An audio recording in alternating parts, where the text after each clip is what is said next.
Hello बच्चों, आज हम सेंट्रीपिटल फोर्स के बारे में जानेंगे और साथ में स्मॉल जी की वैल्यू निकालेंगे, जी की वैल्यू निकालेंगे जो कि 9.8 मीटर पर सेकेंड स्क्वायर आता है ना। जी इज इक्वल टू 9.8 मीटर पर सेकेंड स्क्वायर, उसकी वैल्यू निकालेंगे। कैसे फाइंड आउट करें हम वही देखेंगे इस क्लास में। सेंट्रीपिटल फोर्स क्या होता है? किसी भी पार्टिकल को अगर सर्कुलर पाथ में मूव करना है तो उसको एक फोर्स की ज़रूरत रहती है जो कि उसको सेंटर की तरफ खींचे, और वो फोर्स mv² होता है, where r is the radius, m is the mass of body and v is velocity of the object। यह सेंट्रीपिटल फोर्स होता है। तो मून को भी अगर अर्थ के अराउंड रिवॉल्व करना है तो उसको सेंट्रीपिटल फोर्स की ज़रूरत रहती है जो कि ग्रेविटेशनल फोर्स देती है। मतलब अर्थ यहाँ पर है और मून उसके अराउंड सर्कुलर ऑर्बिट में घूम रहा है, तो ये इसी कारण घूम पा रहा है क्योंकि उसके ऊपर सेंट्रीपिटल फोर्स लग रहा है मून के ऊपर, और वो किसके इक्वल है? जी m1 m2 upon r square के। r यहाँ पर अर्थ के सेंटर से लेकर मून के सेंटर तक का डिस्टेंस है। g 6.67 into 10⁻⁻11 newton metre square पर kg स्क्वायर है, और m1 m2 अर्थ और मून के मास हैं। तो ये फोर्स है, इसी कारण अर्थ के अराउंड मून घूम पा रहे हैं।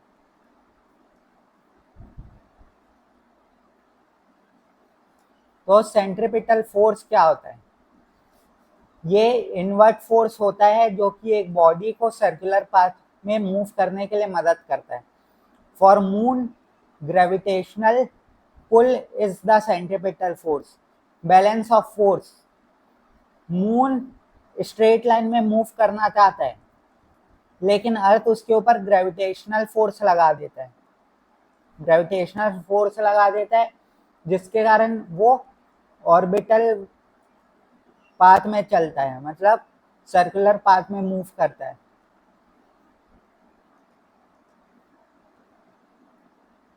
फ्री फॉल मतलब क्या होता है? किसी ऑब्जेक्ट को, ये जैसे कि अर्थ है, किसी ऑब्जेक्ट को हम अर्थ के पास छोड़ दिए तो वो फ्री फॉल करेगा। और एयर रेजिस्टेंस को अगर हम नेग्लेक्ट कर दें तो वो कांस्टेंट एक्सेलरेशन के साथ मूव करेगा। एक्सेलरेशन होगा 9.8 मीटर पर सेकेंड स्क्वायर से वो मूव करेगा। यही फ्री फॉल होता है। और चाहे हैवी ऑब्जेक्ट हो या लाइट ऑब्जेक्ट हो, दोनों के ऊपर सेम एक्सेलरेशन से वो नीचे आएगी, या फोर्स दोनों के ऊपर, फोर्स तो अलग लग सकता है, m1 m2 डिफरेंट है तो, लेकिन एक्सेलरेशन सेम होगा। और कितना होगा वो? 9.8 मीटर पर second square acceleration due to gravity. तो आइए हम g की वैल्यू फाइंड आउट करते हैं। g की वैल्यू कैसे निकालें? तो फिर हमको लिखना पड़ेगा force is equal to G capital M small m upon r square.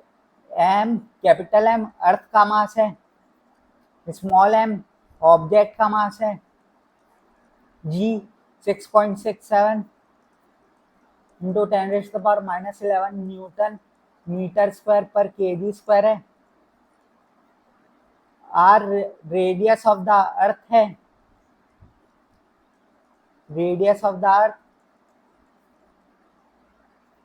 और F फोर्स है। तो फोर्स को हम लिख सकते हैं m into G. Small m बताया ऑब्जेक्ट का मास है और g acceleration due to gravity है। m से m कैंसल आउट हो गया, तो g की वैल्यू आई capital G m by R square, और इसमें सिंपली हमको वैल्यू पुट कर देना है। Capital G 6.67 into 10⁻⁻11, capital M mass of the earth को पुट कर देना है, और radius of the earth 6.31 into 10⁻6 metre है, तो g की वैल्यू आ जाएगी 9.8 मीटर पर सेकेंड स्क्वायर।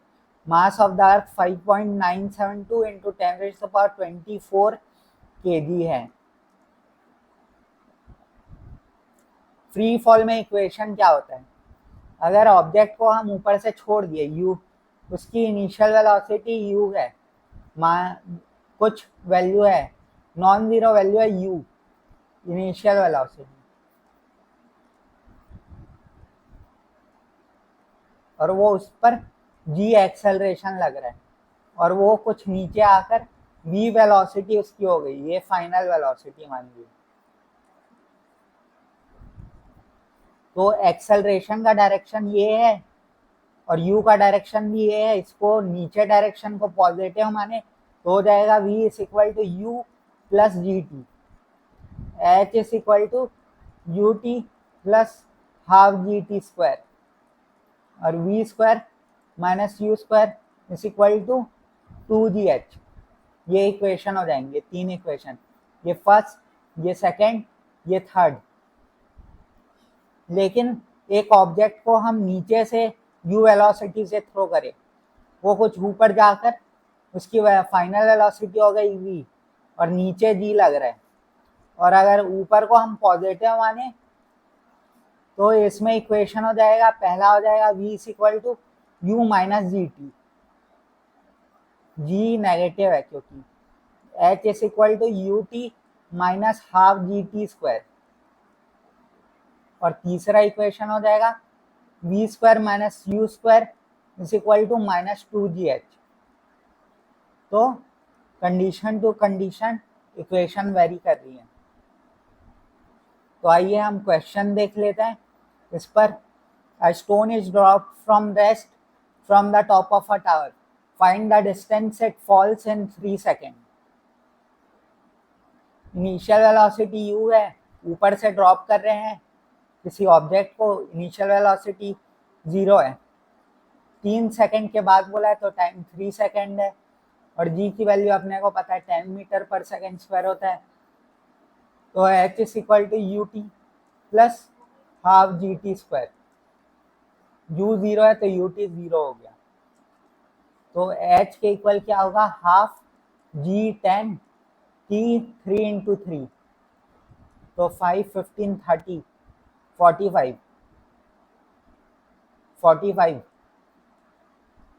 मीटर हमारे पास h की वैल्यू आ गई।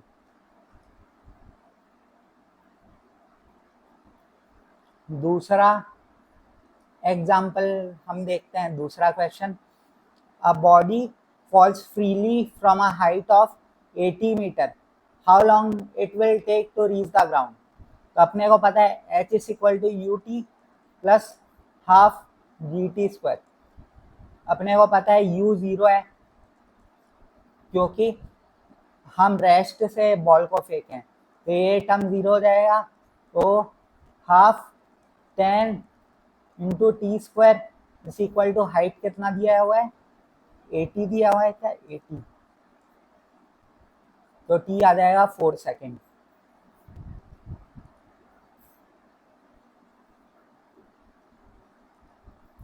A ball is dropped from a height and strikes the ground with a velocity of 20 metre पर second, find the height dropped. तो अपने को पता है v square minus U square is equal to 2gh होता है, u 0 है तो v square is equal to 2gh होता है, तो v की वैल्यू अपने को दी है 20 का स्क्वायर जो कि 400 हो जाएगा, इंटू 2 इंटू 10 इंटू h, तो h की वैल्यू 20 आ जाएगी, 20 मीटर।